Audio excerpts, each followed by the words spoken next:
Olá, estamos aqui para dar continuidade às nossas aulas sobre medidas cautelares pessoais. Na aula de hoje vamos focar especificamente na prisão temporária. Se você se recordar, nós já tratamos da prisão em flagrante, hoje prisão temporária, próxima aula, prisão preventiva. A prisão temporária é prevista na Lei 7.960 de 89. Repare que ela vem logo depois da Constituição de 88, quase um ano depois, e ela tem uma razão de ser do porquê que veio neste momento, né? Antes da Constituição de 88, nós tínhamos uma modalidade de prisão que era chamada de prisão para averiguação, prevista nas sucessivas leis de segurança nacional que nós tivemos na época da ditadura militar. Essa chamada prisão para averiguação era uma prisão em que o delegado prendia fora de uma hipótese de flagrante, sem ordem do juiz, por uma liberalidade do delegado.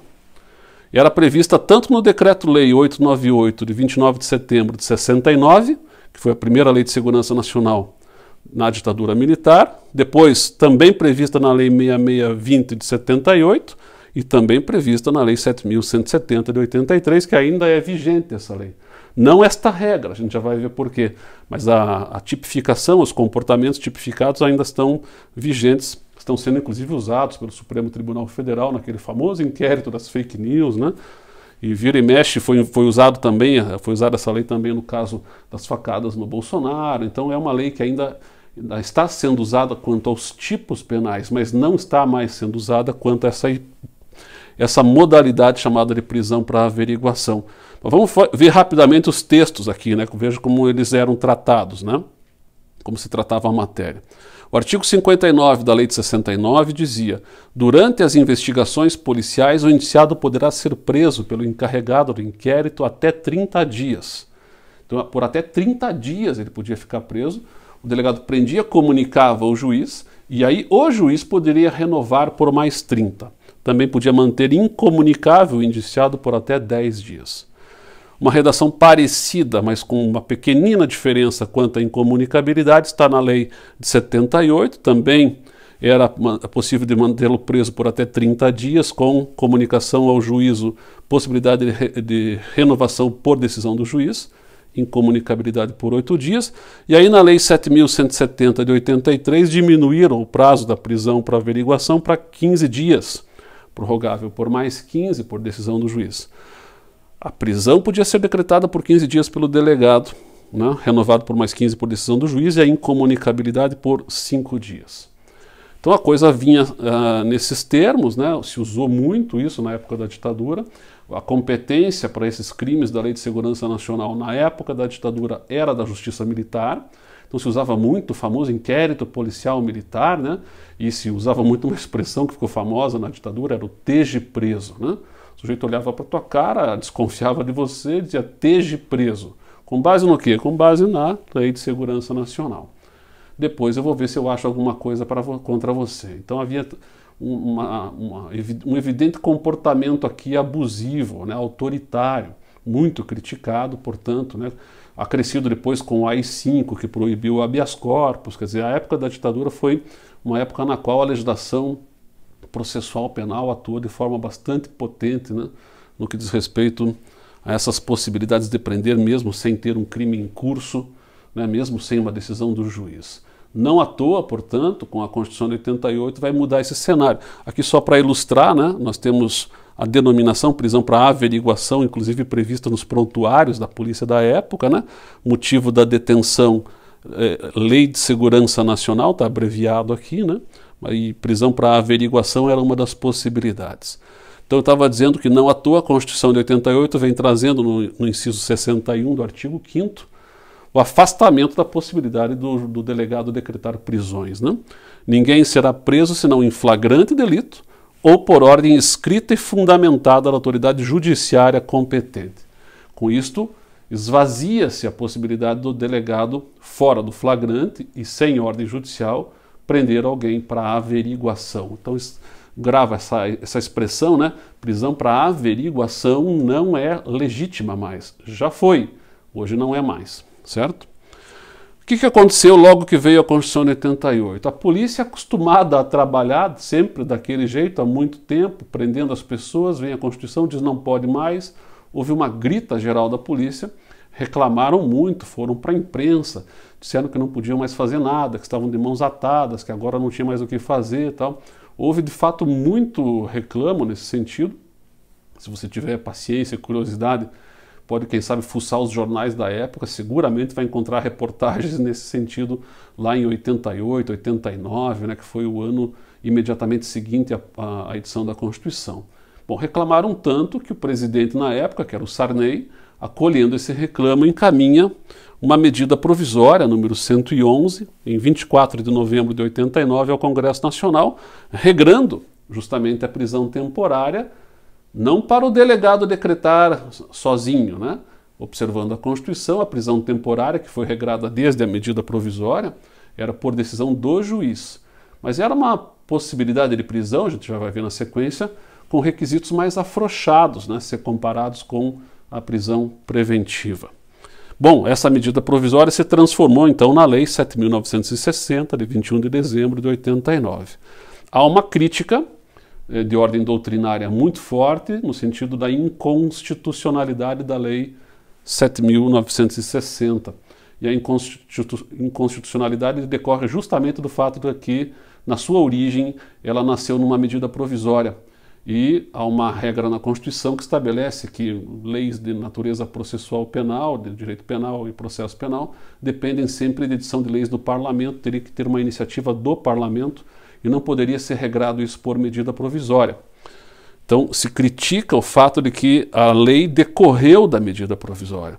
E essa discussão está posta no Supremo Tribunal Federal em duas ações diretas de inconstitucionalidade. Nas ações, uma delas proposta em 2004, sob o número 3.360, outra em 2008, sobre o número 4.109, as duas sob a relatoria da ministra Carmen Lúcia, e as duas estão lá, aspas, dormitando no Supremo Tribunal Federal. Elas não tramitam, elas dormitam, né? Elas não... Enfim, faz desde 2004 e 2008, quer dizer, há mais de 15 anos que esse tema está posto no Supremo e eles não julgam. Não sei o que estão esperando para julgar, né? O Supremo tem dessas coisas, tem ações que caminham rápido, tem ações que não caminham, tem ações que são mais lentas, essa é uma que está parada, estagnada praticamente, em que pese, se você olhar lá, já tenha sido colocada em pauta, depois retirada de pauta para a presidência, vai não cozinhando, parece que em banho-maria, pode ser que venha a julgar logo, isso é tudo muito oscilante no Supremo Tribunal Federal, fiquem atentos a essa questão, né? Pode ser que amanhã ou depois o Supremo resolva julgar esse tema. Por ora, não se debruçou sobre o assunto ainda, portanto, a lei é válida, ela segue sendo usada, está sendo usada, basta você abrir o noticiário aí para verificar, né, como vira e mexe tem prisão temporária sendo decretada. Bom, vamos dar uma olhada então na lei, né, ver como é que ela trabalha, quais são os requisitos, como é que nós vamos raciocinar em torno deles. Então, no artigo 1º se estabelece, caberá prisão temporária, inciso 1, 2 e 3.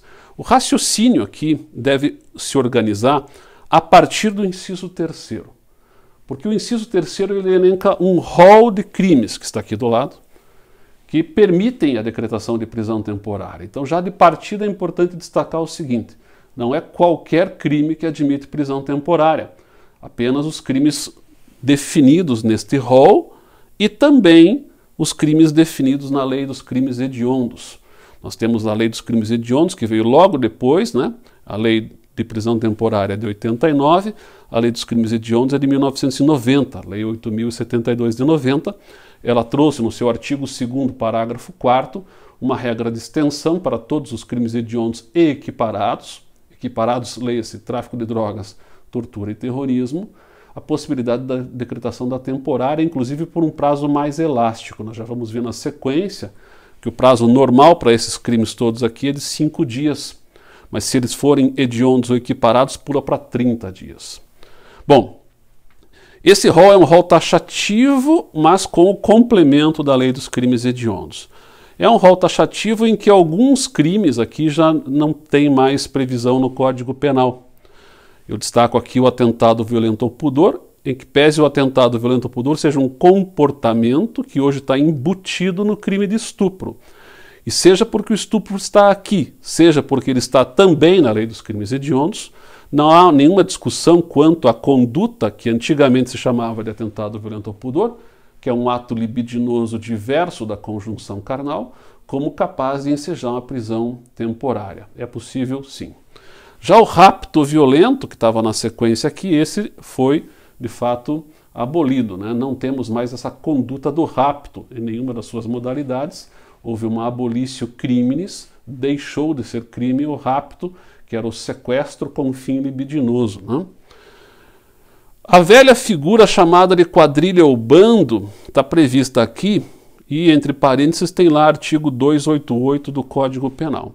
Alguns autores sustentam que porque o artigo 288 teve uma alteração em 2013, quando vem a lei dos crimes, a lei de crime organizado, que cria um tipo penal de organização criminosa e faz um ajuste no Código Penal para mudar inclusive o nome in iuris do artigo 288, que não se chama mais quadrilha ou bando, e sim associação criminosa, que teria havido então uma revogação da possibilidade de decretar temporária na velha figura de quadrilha ou bando, atualmente chamada de associação criminosa.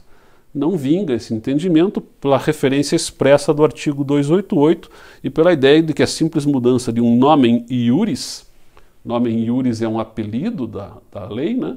A lei dá um apelido para o crime, isso não integrando o tipo penal, não teria nenhum problema de que eu alterasse o apelido, mantida a referência ao artigo, continua sendo válida a prisão temporária na atual figura chamada de associação criminosa. Tá? Algumas figuras que estão aqui se reproduzem na lei dos crimes hediondos, como a figura do homicídio doloso qualificado, sequestro, o roubo nas suas formas qualificadas, né? Extorsão mediante sequestro, estupro, epidemia com resultado morte, o genocídio, o próprio tráfico de drogas.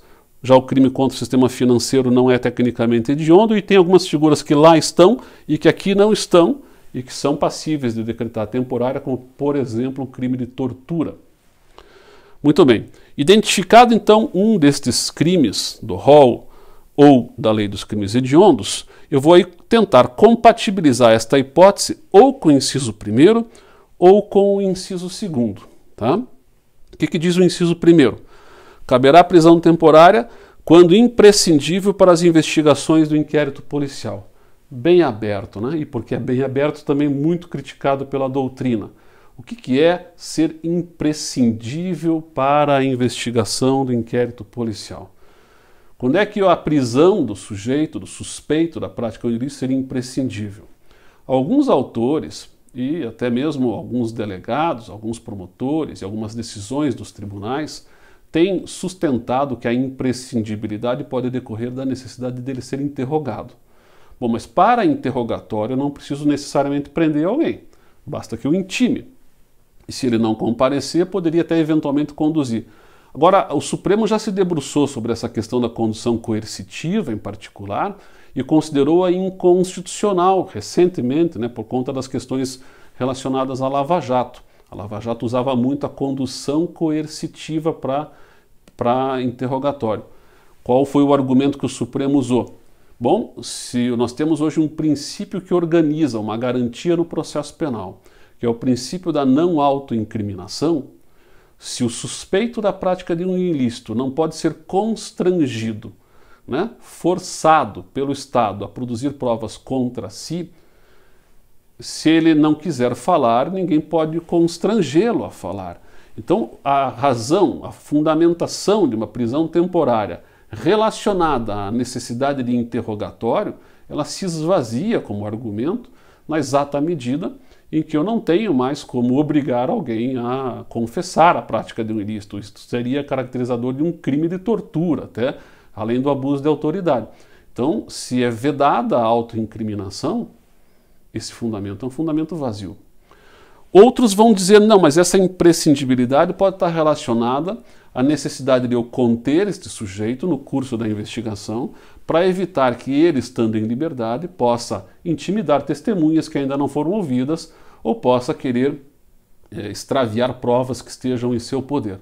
Acontece que esses dois argumentos são também argumentos que ensejariam a prisão preventiva do sujeito. Então nós poderíamos também pensar na preventiva e isso mais uma vez esvaziaria a razão de ser da prisão temporária. De qualquer forma, como eu disse agora há pouco, a prisão temporária é um pouco mais precária quanto aos requisitos em comparação com a prisão preventiva. Vamos voltar o olhar para o inciso 3º de novo aqui. Diz aqui que caberá a temporária quando houver fundadas razões, de acordo com qualquer prova admitida na legislação, da autoria ou participação do indiciado nos seguintes crimes. Nós vamos ver depois a prisão preventiva. A prisão preventiva também exige demonstração, indícios mínimos de autoria ou participação. Mas, para além disso, exige prova da materialidade, o que aqui não é exigido, e exige ainda a contemporaneidade da urgência, né? Que aqui também não é um objeto de exigência da lei. Então, as exigências da lei da prisão temporária são menores em comparação com a prisão preventiva. Mas a doutrina critica os fundamentos que ensejariam a possibilidade da temporária, dizendo que estes mesmos fundamentos ensejariam a preventiva.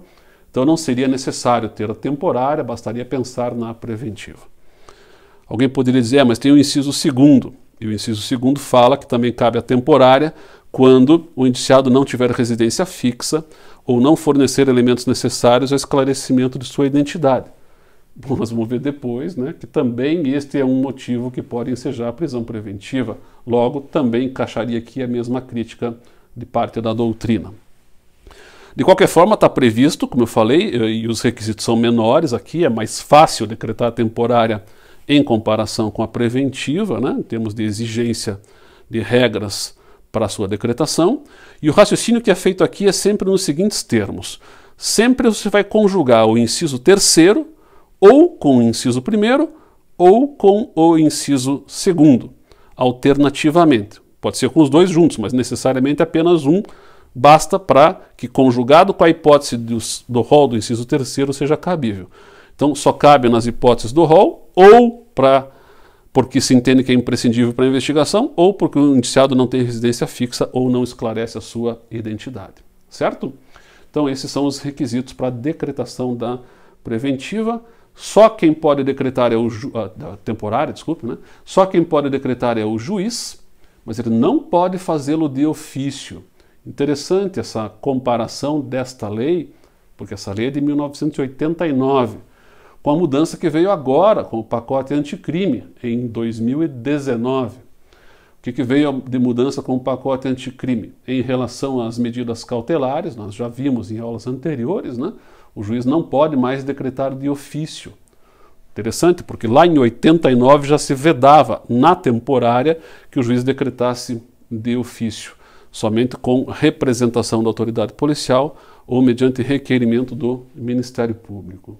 E quando for uma representação da autoridade policial, antes de decidir, a lei exige que o juiz ouça o Ministério Público a esse respeito. É a regra do parágrafo 1º. Aqui no parágrafo 2º, nós temos um erro grosseiro técnico do legislador. Ele fala em despacho, que é decretar a prisão temporária.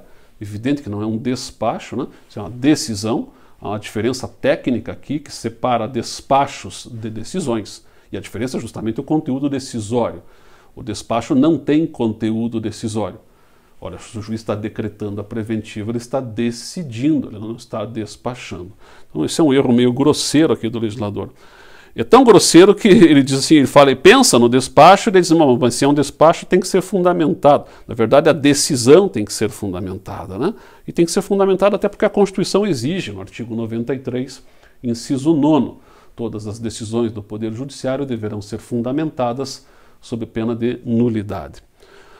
A análise dos pedidos formulados deve se dar em até 24 horas, contado a partir do recebimento da representação ou do requerimento. Mas esse é um prazo que a gente chama de prazo impróprio. Se não for observado, não gera necessariamente uma consequência. Quer dizer, o fato do juiz decidir em prazo posterior não invalida a decisão por si só. Também se estabelece no parágrafo 3º que o juiz poderá, de ofício ou requerimento do Ministério Público e do advogado, determinar que o preso lhe seja apresentado solicitar informações e esclarecimentos da autoridade policial e submetê-lo a exame de corpo de delito. De novo, interessante de observar, porque, como eu disse, a lei é de 89, e lá em 89 já se pensava na ideia de uma audiência de custódia, na apresentação do preso fisicamente à presença do juiz assim que fosse preso. O detalhe é que aqui era uma faculdade, né? Não era obrigatório. Poderá. Bom, essa regra hoje ela deve ser lida a partir do regramento da audiência de custódia, que é obrigatória hoje em 24 horas. Né? Então hoje nós vamos ler diferente esse regramento do parágrafo 3º. Nós deveríamos lê-lo como se fosse assim. O juiz deverá, de ofício ou requerimento do Ministério Público, determinar que o preso lhe seja apresentado, e mais do que isso, o próprio delegado deverá apresentar o preso hoje à presença do juiz em até 24 horas, nos termos do que hoje se regulamenta pelo CNJ na audiência de custódia. Né? Dando sequência, eu já fiz menção aos prazos, mas é bom a gente pontuar bem aqui. Os crimes não hediondos, o prazo da prisão temporária é de 5 dias, podendo ser renovado por mais 5, em caso de extrema e comprovada necessidade, diz a lei. O mesmo vale para os crimes hediondos ou equiparados, porém com prazo de 30 dias, também renovável nessas condições. Então, grava, crime tecnicamente não hediondo ou equiparado, 5 dias renovável por mais 5, se hediondo ou equiparado hediondo, 30 dias renovável por mais 30. Regramento importante, inclui-se o dia do cumprimento do mandado de prisão no cômputo do prazo da prisão temporária. Então, o dia que o sujeito foi preso é o dia 1, na contagem desse prazo aqui. Não interessa o horário que ele foi preso, se foi preso 11h30 da noite, esse é o dia 1, cheio já, né? E assim se faz a contagem. Também deve constar o prazo no mandado, a prisão só pode ser cumprida com a apresentação do mandado de prisão expedido pelo juiz, não pode ser primeiro prender e depois buscar o mandado, né? Visa evitar essa burla, né? Essa espécie de fraude que às vezes possa acontecer eventualmente. Há também que se observar que, esgotado o prazo e não havendo uma ordem para mantê-lo preso, o delegado deve soltar imediatamente, assim que esgotado o prazo, só mantendo ele preso caso venha uma ordem para prorrogar a temporária ou, eventualmente, a decretação de uma preventiva. Porque eu posso ter a decretação da temporária, esgota-se e depois eu decreto a preventiva, isso é possível. Outro detalhe importante, diferente da preventiva, a prisão temporária só cabe na fase de investigação. Né? A gente viu ali no artigo 1º para... vamos voltar à regra ali só para deixar bem claro, né? Tá? Quando for imprescindível para as investigações do inquérito. Portanto, ela não cabe na fase processual. A prisão preventiva cabe também na fase processual, essa também é uma diferença. Retornando aqui, nós vimos lá, e finalmente aqui o artigo 3º diz que os presos temporários devem permanecer obrigatoriamente separados dos demais detentos, então deve ter uma cela diferente, né, para a sua manutenção. E o artigo 5º prevê um plantão permanente de 24 horas, tanto do Poder Judiciário quanto do Ministério Público, para apreciação dos pedidos de temporária. Na verdade, esse plantão ele existe hoje de forma mais alargada. É um plantão 24 horas, porque juízes e promotores não são assim funcionários públicos de bater cartão, né? Eles exercem a sua função 24 horas, estão de plantão 24 horas sempre. É claro que nas capitais, nos grandes centros, esses plantões eles são organizados em sistemas de rodízio, já que não há necessidade de que todos fiquem 24 horas à disposição. Nas comarcas menores, onde é um juiz e um promotor, pronto, ele está sempre de plantão 24 horas, não tem folga final de semana, feriado nem nada. A qualquer momento ele pode ser procurado, inclusive na sua residência, para atender alguma demanda de urgência, seja partindo do delegado, seja partindo do promotor, seja partindo da Defensoria Pública ou do advogado do investigado, né? Medidas cautelares de um lado, medidas de liberdade do outro lado, certo? Então esse é basicamente o regramento da prisão temporária, veja que não é tanta coisa assim. E aí é importante que você esteja atento, porque ela é uma temática que costuma cair muito em exame da ordem, cai muito em concursos públicos também, e aí me parece que você não pode errar, né? Já que é pouca coisa que você tem que saber. Caiu alguma questão de prisão temporária, não dá para errar. É só lembrar basicamente do que nós acabamos de pontuar. Não é assim um bicho de 7 cabeças, certo? Então na aula de hoje a gente encerra por aqui. Próxima aula trataremos da prisão preventiva. Por hoje é isso. Um abraço, até mais.